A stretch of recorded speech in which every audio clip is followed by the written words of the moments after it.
शामिल होती है, एक के बाद एक एकदम आगे पीछे दौड़ती हुई जाती है, ठीक है, इसलिए इसको तरंग ट्रेन कहते हैं। ये मैंने प्रोसेस बताया था। अब इसमें हमको ये देखना है कि सुनामी की तरंगें उत्पन्न कैसे हुई, ठीक है। तो यहाँ पर सुनामी की तरंगों को उत्पन्न करने के पीछे दो तरह के कार्य, दो तरह के बल, दो तरह की ऊर्जा कार्य करती है, ठीक है। यहाँ देखो गिरना नहीं चाहिए, बैलेंस में रखो, ठीक है। पहला है उत्प्रेरक बल। तो पहला उत्प्रेरक बल जो है अंतर्जात ऊर्जा जनित, जो पृथ्वी के आंतरिक ऊर्जा के कारण होती है, ठीक है। और जिसमें सिस्मिक ऊर्जा ने भूकंपीय तरंग, भूकंपीय क्रियाएं, प्लेट टेक्टोनिक, ज्वालामुखी विस्फोट, ये सारे के सारे भूस्खलन इसमें नहीं आएगा, ठीक है।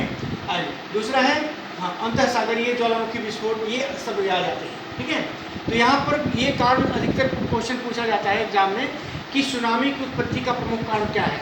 वहाँ ऑप्शन देता है भूकंप, ज्वालामुखी, अंतःसागरीय भूस्खलन, ठीक है। ये सारे के सारे सही, लेकिन ये सभी की सभी घटनाएं सागर के क्षेत्र में हो, महासागरीय क्षेत्र में हो तो सुनामी संभव है। स्थल खंड में भूकंप होगा तो सागर में सुनामी नहीं आएगा, समझ रहे हो ना। यानी भूकंप की घटना जो है, प्लेट के खिसकने की घटना जो है, ज्वालामुखी की घटना जो है, वो सागर के अंदर हो तो ये ट्रिगर करते हैं। जापान में छोटे मैग्नीट्यूड के भूकंप, जैसे 4.2 मैग्नीट्यूड के भूकंप जो हैं, ये जनरली छोटे छोटे सुनामी को ट्रिगर करते हैं, उत्पन्न होने के लिए बाध्य करते हैं, और ऐसे सुनामी को स्थानीय क्षेत्रीय सुनामी कहते हैं, ठीक है। जैसे 2011 का टोहोकू सुनामी 9 रिक्टर स्केल था इस भूकंप का, ठीक है। और शक्तिशाली मेगा थ्रस्ट भूकंप आया था, जिसको मेगा थ्रस्ट अर्थक्वेक भी कहते हैं। इसके कारण उत्पन्न होने वाली सुनामी पूरे महासागर को पार कर गई थी। ऐसी सुनामी जो एक बार उत्पन्न होने के बाद उस क्षेत्र के पूरे उस महासागर को पार कर जाती है, तो उसको टेले सुनामी कहते हैं। क्लियर। तो कारण पूछा जाता है। अब देखो यहाँ पर 2011 का 9.2 मैग्नीट्यूड का था, ये 9.2, 9.2, 9.5, ठीक है। यानी कि जनरली 7, 7.5 से ऊपर अगर होता है तो भूकंप होता है मैग्नीट्यूड का महासागरों में, तो सुनामी की घटना होती है। लेकिन 9 या उससे ज़्यादा मैग्नीट्यूड का अगर भूकंप होता है तो बड़ी सुनामी आती है, महासागरों में बड़ी सुनामी आती है। ये चीज़ हमेशा देखते हैं। अब जैसे ये तुम फिगर देखो, देख रहे हो, इस फिगर में यहाँ पर भूकंप की घटना होती है, अर्थक्वेक एपिसेंटर है। एक प्लेट थोड़ी सी ऊपर उठ गई, टूट के या जैसे भी हो थोड़ी सी ऊपर उठ जाती है। अब क्या होता है कि इस प्लेट के ऊपर उठने के बाद, ठीक है, इस प्लेट के ऊपर उठने के बाद यहाँ पर एक प्लेट थोड़ी सी ऊपर उठी और दूसरी प्लेट इस स्थान पर बनी रही, तो इसके ऊपर की जल राशि जो है, जल राशि को ये धक्का दिया ऊपर उठने के लिए, नहीं, जल राशि ऊपर उठी तो एक सीमा तक ऊपर उठेगी, आधा मीटर या जितना, ये कुछ सेंटीमीटर उठेगा तो जल राशि कुछ ज़्यादा सेंटीमीटर तक ऊपर उठेगी, लेकिन ऊपर उठने के बाद फिर ये नीचे बैठेगी भी। तो ठीक दूसरे ही क्षण यही जल राशि इसी बिंदु पर नीचे भी बैठेगी। जब नीचे बैठ रही हो, ठीक है, ये मान लो कि क्षेत्र है और इसमें ये नीचे बैठेगी, तो सारी की सारी जल राशि ऐसे नीचे की ओर आ जाएगी।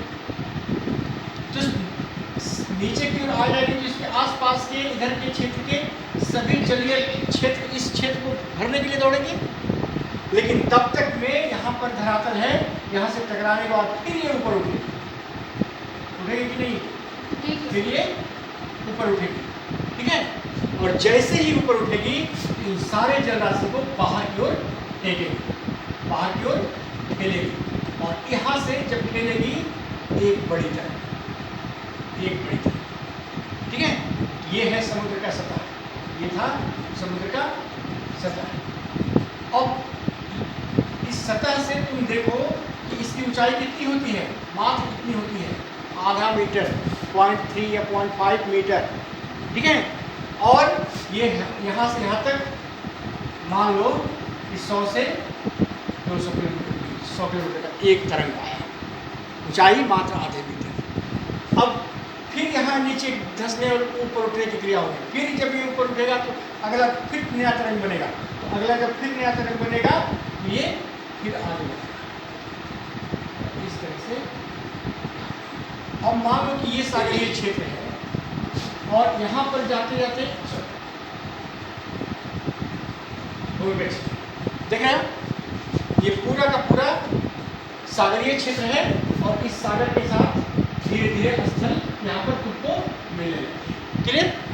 लेकिन इस सागर में ये पूरा का पूरा जल राशि यहाँ देख रहे हैं। अब ये तरंग गहरे सागर में तो बहुत कम ऊंचाई तक बनी, लेकिन लंबाई इसकी क्या है जी, सैकड़ों किलोमीटर है।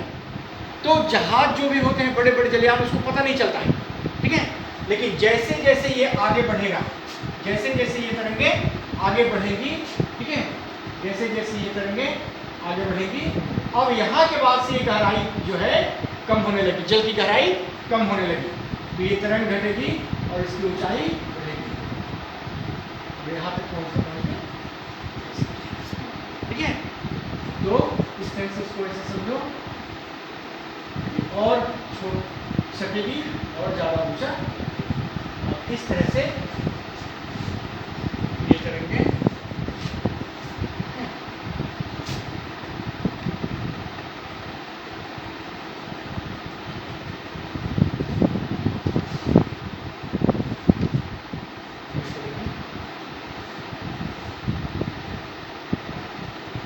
ये हमारा क्षेत्र था, यहाँ तक, लेकिन ये तरीके और ऊपर उठेंगी और इस क्षेत्र को पूरा, और इस तरह से यहाँ पर जो भी सेटलमेंट होंगे, ठीक है, जो भी सेटलमेंट होंगे, जैसे मान लो यहाँ पर कोई घर बना हुआ है, ठीक है, यहाँ पर कोई घर बना हुआ है, यहाँ पर कोई घर बना हुआ है, ये सारे के सारे घर जो होंगे वो क्या हो जाएंगे, सुनामी के पेड़े पे टूट जाएंगे, और इस तरह से विनाश की लीला होती है। तो ये होता है मुख्य घटना। इसी चीज़ को यहाँ पर दिखाया गया है कि देखो इस गहराई पर जरा सा जनरेशन थोड़ा सा होता है, मात्र 0.5 मीटर की ऊंचाई तक तरंगे उठती हैं, आगे बढ़ती जाती हैं, लेकिन जैसे ही तट के पास जल की गहराई कम हो गई, तरंगों की लंबाई क्या हो गई, बढ़ गई, देख रहे हैं, और ये तटीय क्षेत्र में काफ़ी हानि पहुँचाती है। तो ये घटना होती है सुनामी की, पूरी प्रक्रिया यही है। समझ में आई बात? ठीक, आगे बढ़े। तो इसी में हाँ गैर क्या कहते हैं कि गैर अंतर्जात ऊर्जा जनित, यानी कि बहिर्जात ऊर्जा के कारण जो सुनामी पैदा होती है, उसमें मेगा सुनामी और मेटियो सुनामी सबसे प्रमुख है। मेगा सुनामी और मेटियो सुनामी। मेगा सुनामी बड़े पैमाने पर जब सुनामी की घटनाएं होती हैं, बड़े पैमाने पर ज्वालामुखी द्वीपों के फटने से जो सुनामी उत्पन्न होती है, भूस्खलन से जो सुनामी उत्पन्न होती है, उसको हम मेगा सुनामी कहते हैं। लेकिन जब उल्का पिंड गिरते हैं समुद्र में, या फिर मौसमी क्रियाओं के चलते वायु दाब में परिवर्तन आता है, मौसमी क्रियाओं के चलते वायु दाब में परिवर्तन आता है, इसको क्या कहते हैं, तब इसको हम कहते हैं मेटियो सुनामी, ठीक है। इसी तरह से है सुनामी उत्पत्ति की प्रक्रिया, ठीक है, सबडक्शन जोन। हाँ, सुनामी उत्पत्ति की प्रक्रिया, ये प्रक्रिया क्या है, तो पहला है सबडक्शन जोन और पोटेंशियल सुनामी लोकेशन। जो भी सबडक्शन जोन होते हैं, क्षेपण रेखाएं होती हैं, जहाँ एक प्लेट के नीचे दूसरी प्लेट उतर रही होती है, वो क्षेत्र सबसे महत्वपूर्ण होता है सुनामी की उत्पत्ति के लिए, ठीक है। यही कह रहा है, ये प्लेट टेक्टोनिक मतलब कि जो भी क्रिया होती है महासागरों में, उस प्लेट टेक्टोनिक के कारण जो भी प्लेट नीचे उतर रही होती है, ठीक उसी सबडक्शन पॉइंट के ऊपर सुनामी के उत्पन्न होने की घटना सबसे ज़्यादा देखी गई है। क्लियर? सुनामी के उत्पन्न होने मतलब ये होता हुआ कि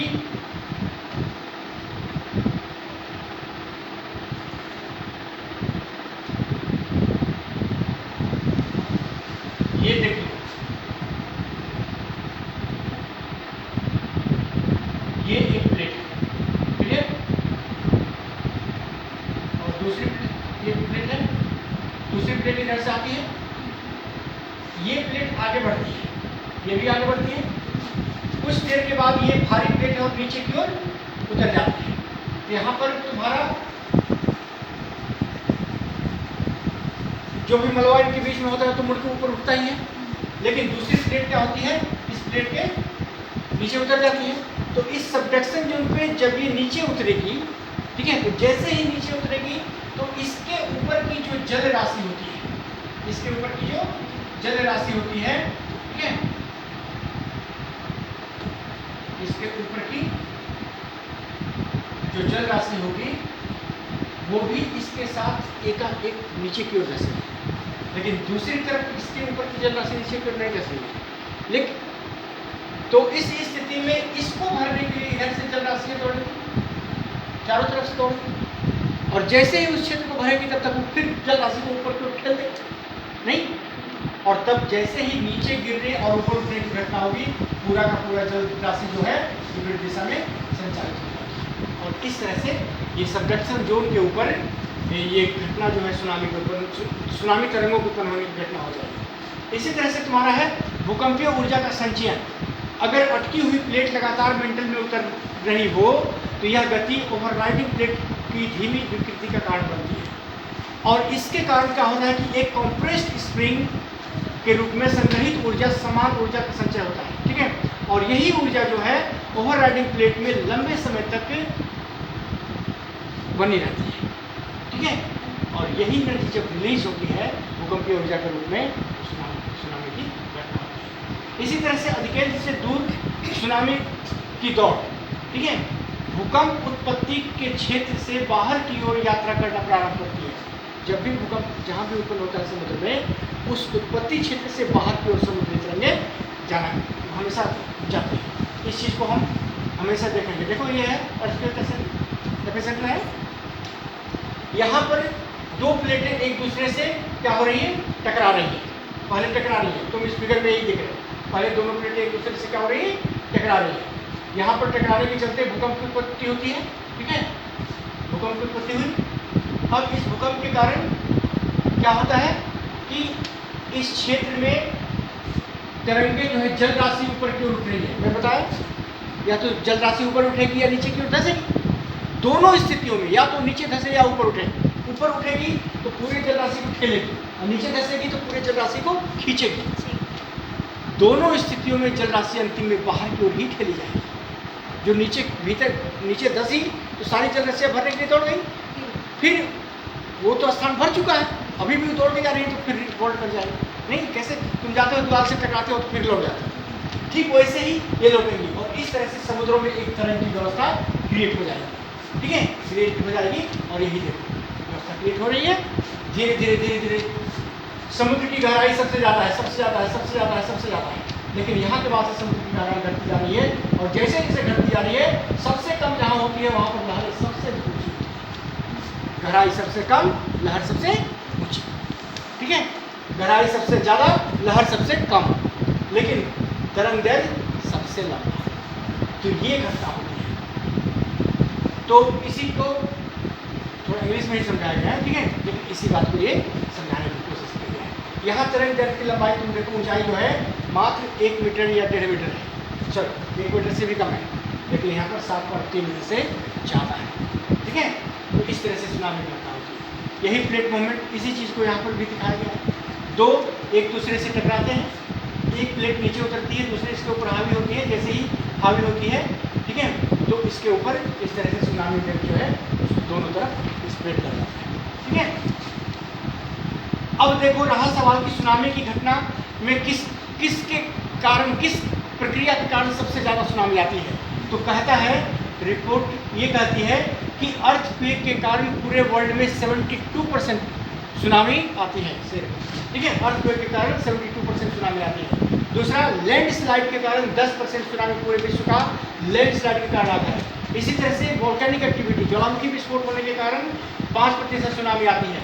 एटमॉस्फेरिक प्रेशर में अंतर होने के कारण 2% आती है, और अदर जो है 11% के उसके कारण अलग है। यहाँ पर इसको इस फिगर 5 डायग्राम के सहारे में दिखाया गया है, ठीक है, इसी बात को। अब रहा सवाल कि किस क्षेत्र में सबसे ज़्यादा सुनामी आती है, तो होल पूरे इतिहास को देखें, पूरे इतिहास को देखें तो भी सबसे ज़्यादा सुनामी पैसिफिक में आई है, प्रशांत महासागर में। और अगर 1900 ईस्वी से बाद आज तक की घटना को देखें तो पूरे 1900 ईस्वी से आज तक में 77% सुनामी की घटना पैसिफिक में होती है। और मैंने इसके पीछे कल भी बताया था भूकंप में कि पूरे पैसिफिक का चारों तरफ का एरिया जो है वहाँ प्लेटों के अभिसरण का क्षेत्र है, कन्वर्जेंस एरिया है ऑफ द प्लेट, और इसके चलते एक प्लेट दूसरे प्लेट के नीचे उतरती है और ऐसे पॉइंट पे subject due to the process of subduction tsunami जो है क्रिएट होती है। ठीक है, इसी तरह से मेडिटेरेनियन सी में सुनामी की घटना, प्रशांत महासागर के बाद दूसरा सबसे बड़ा क्षेत्र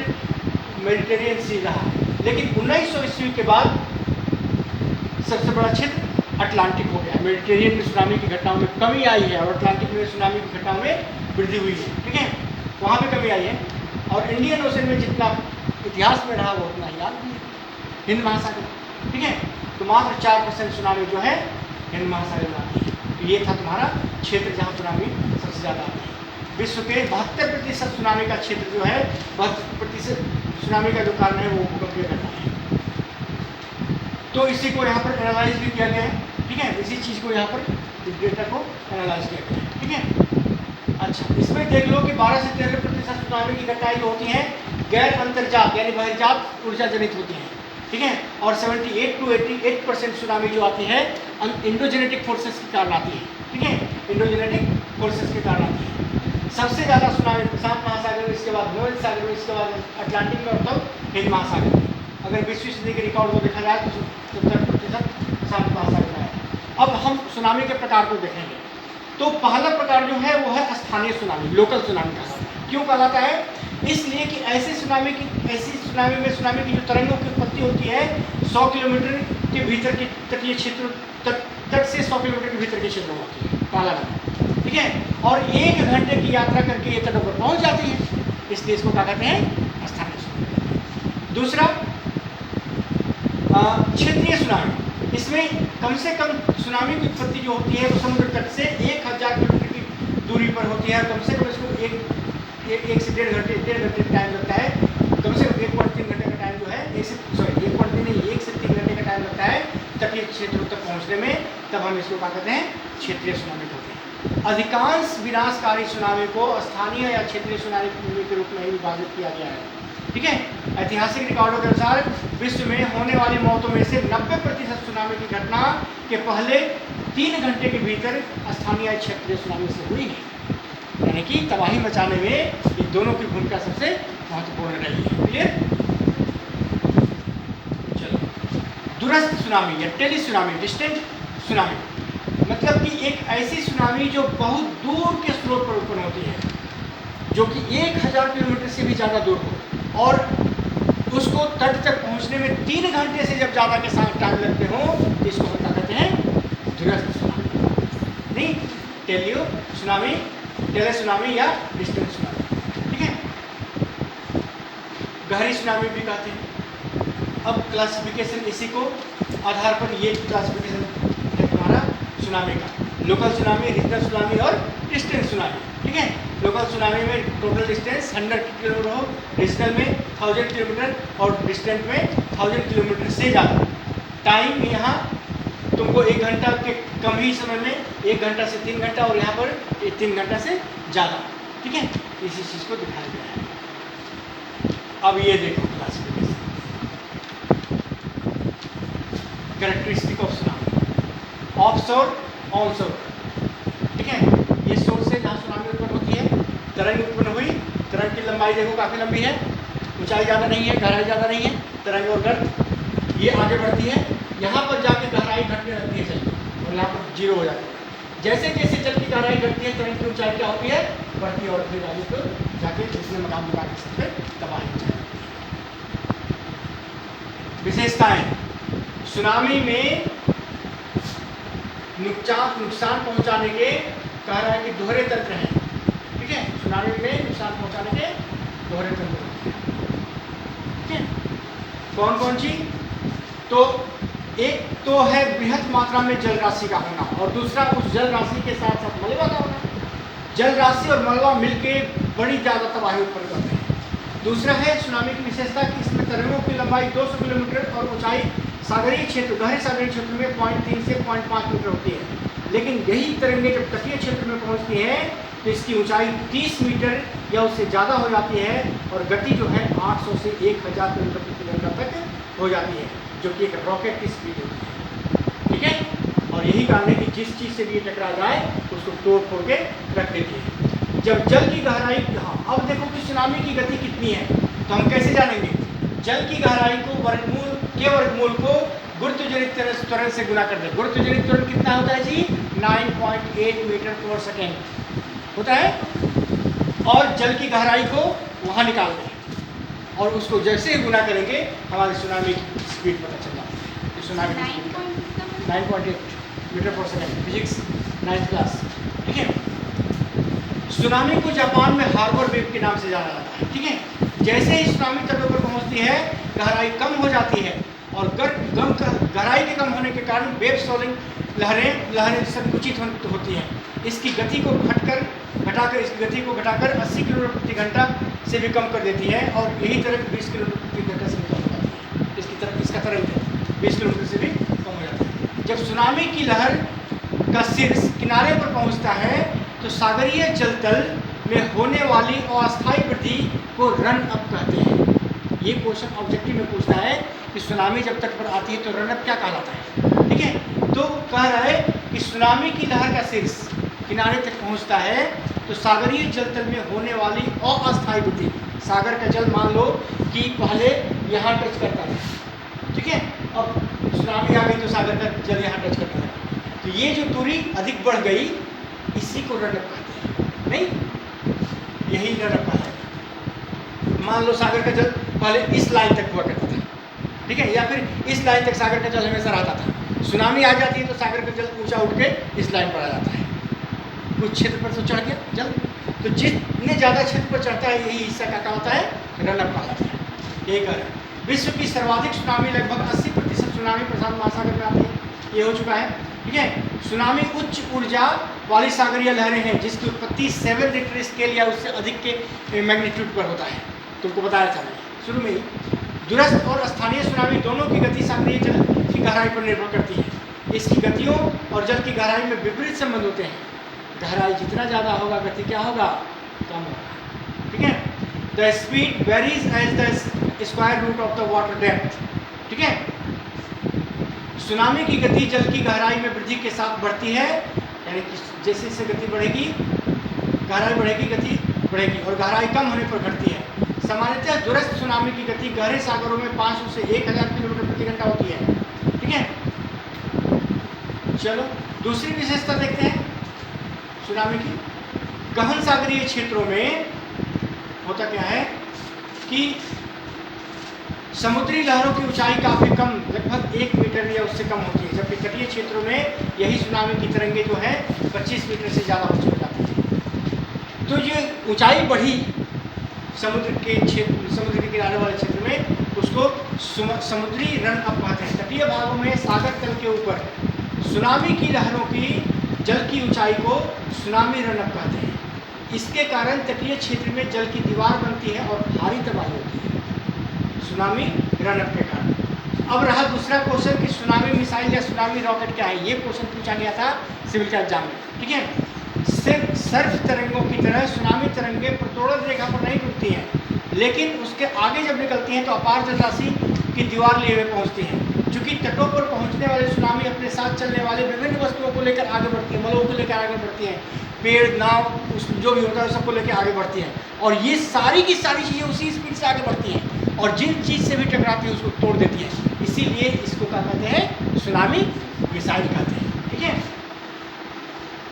अब अगला है बहुल लहर घटना, मल्टीवेव फेनोमेना। सुनामी में जब आती है तो 20 से 40 मिनट के अंतराल पर उसके पीछे की लहर फिर पहुंचती है, फिर 20 मिनट के बाद उसके पीछे की लहर फिर आएगी, यानी ये कंटिन्यू आते रहेगा जब तक पूरा लहर आना चाहे। ठीक है। जिसके ख़त्म होने में टाइम लगता है। अगर तुम एक लहर आई और तबाही मचा के चली गई, अब तुम देखते हो कि नहीं रहा तो एकदम शांत हो गया, चले देखते हैं, तब तक दूसरा लहर आ गया और तुमको बहा के लेके चला गया, तुम डूब गए या चोट लग गई।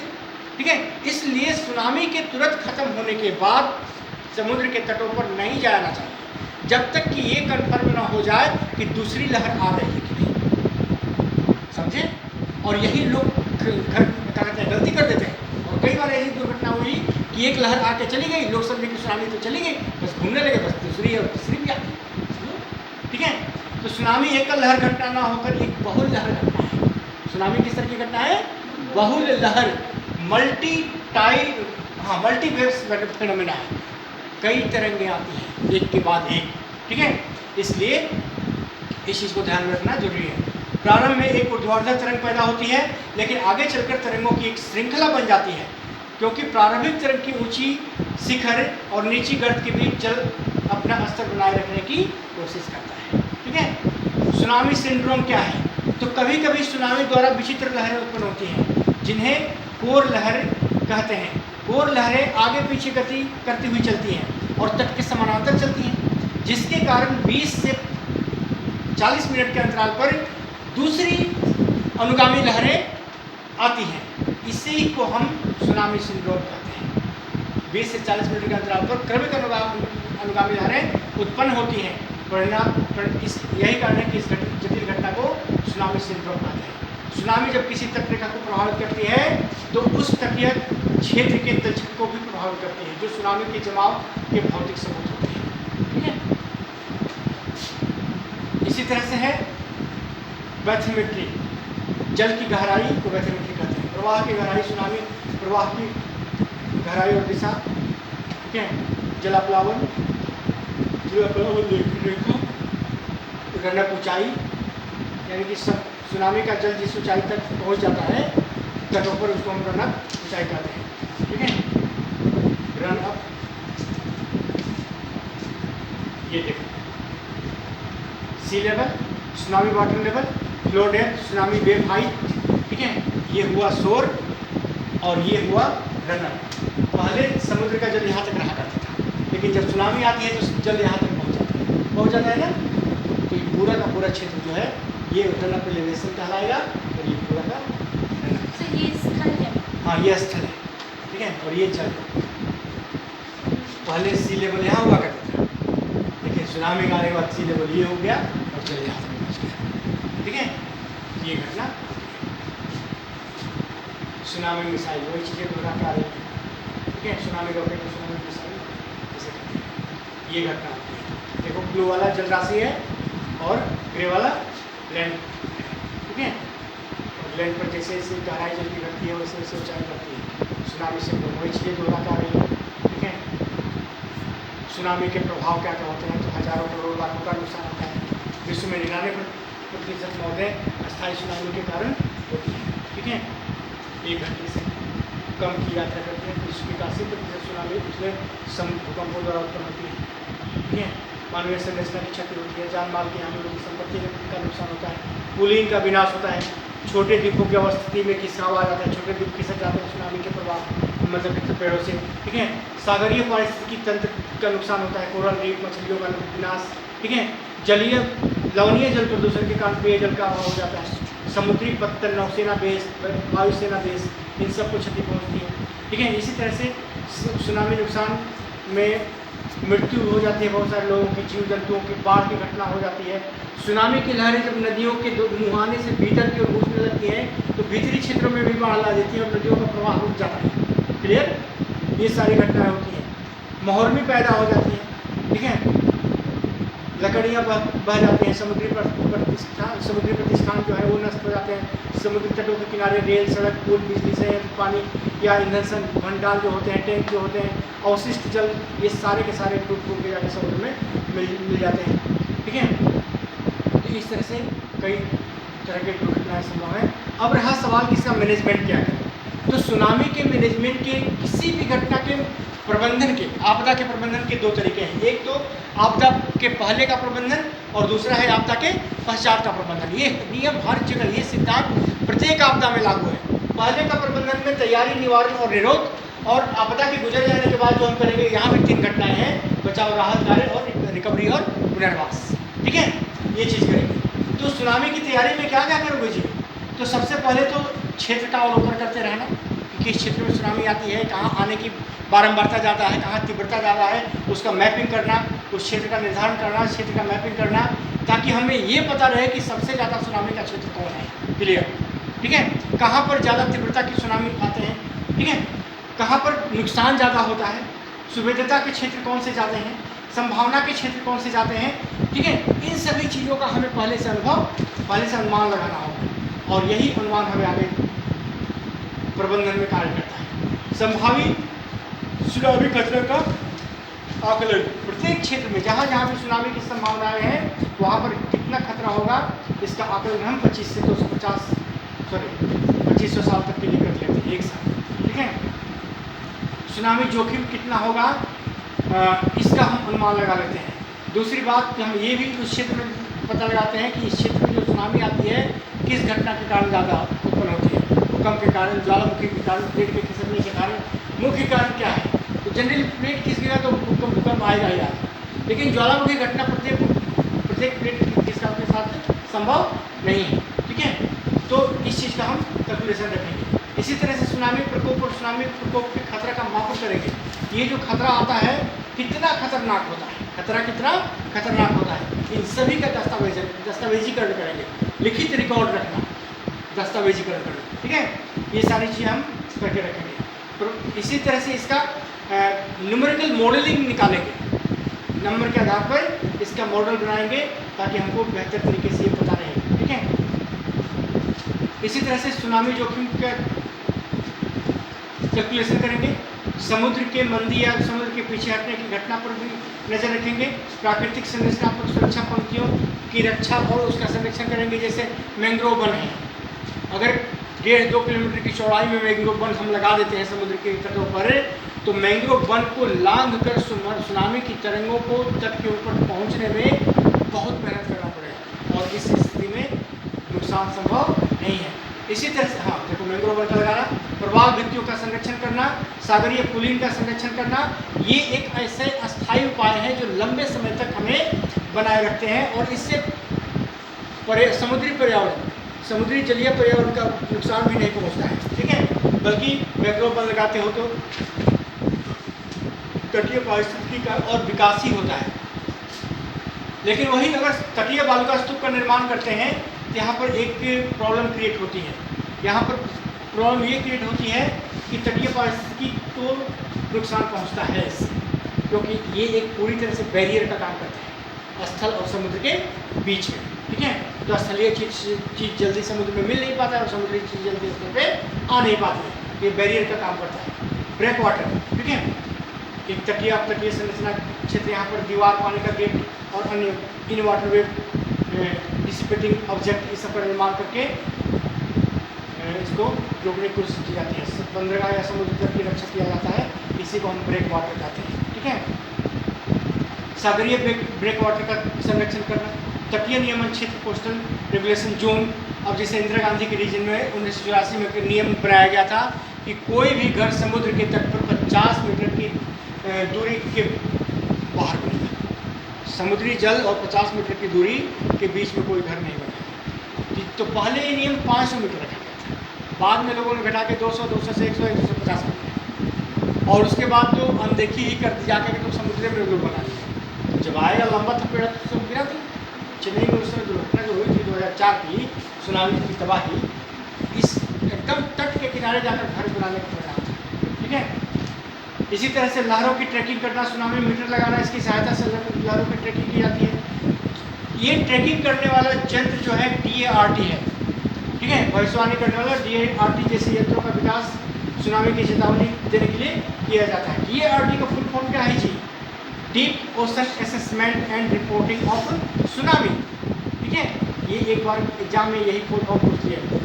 ठीक है, इसी तरह से सुनामी वार्निंग सिस्टम TWS का विकास करना, सुनामी चेतावनी का राष्ट्रीय सुनामी चेतावनी केंद्र विकसित किया गया है। भारत में नेशनल सुनामी वार्निंग सेंटर विकसित किया गया है। ठीक है, तो ये सारी चीज़ें हैं।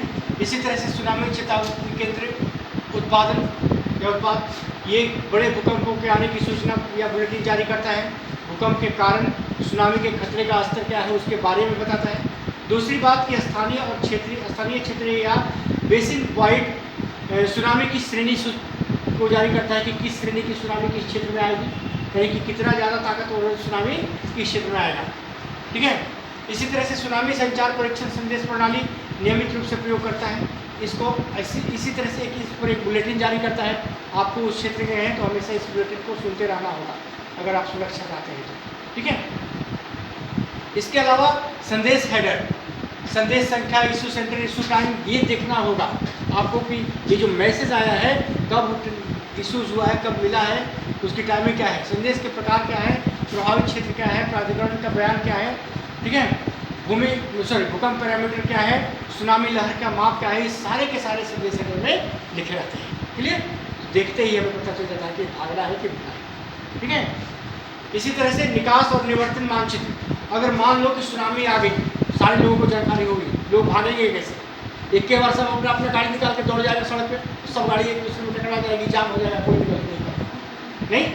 तो इसके लिए सबसे पहला नंबर की निकासी मानचित्र, इवैक्यूएशन मैप बनाएंगे, और इस मैप की जानकारी हर किसी को रहेगी और हर किसी को अपना रास्ता पता रहेगा कि हमें कहाँ से जाना है। क्लियर? तो रोड पे क्या होगा कि इससे एकाएक भीड़ नहीं पड़ेगी। दूसरा, उस समय वहाँ पर रोड पर नियंत्रित करने वाले पुलिस भी रहेंगे। ठीक है, तो जागरूकता फैलाना, प्रशिक्षित करना, गाइडलाइन द्वारा लोगों को सतर्क करना, सुनामी हुटर का उपयोग करना, खास करके सुनामी संभावित क्षेत्रों में, सुनामी जोखिम कम करने के लिए और भी उपाय करना, जैसे तटीय क्षेत्रों में अधिवास प्रक्रिया या बसाव को रोकना, सागरों के किनारे रक्षात्मक दीवार या बैक वाटर्स का निर्माण करना, इसी तरह से मैंग्रोव वनों की घनी पट्टी का विकास करना, तटों के किनारे बड़े आकार के कृत्रिम बालू का स्तूप का निर्माण करना, उसमें कोई ज़्यादा खर्चा नहीं होता, बालू को इकट्ठा करना होता, निर्मित बालू का स्तूपों पर वृक्षारोपण कर देना ताकि उसका कटाव ना हो, उड़ाव ना हो, नहीं, प्रवाल भित्तियों को समृद्ध करना। तो ये सब अस्थायी उपाय है, इसको किए जा सकते हैं।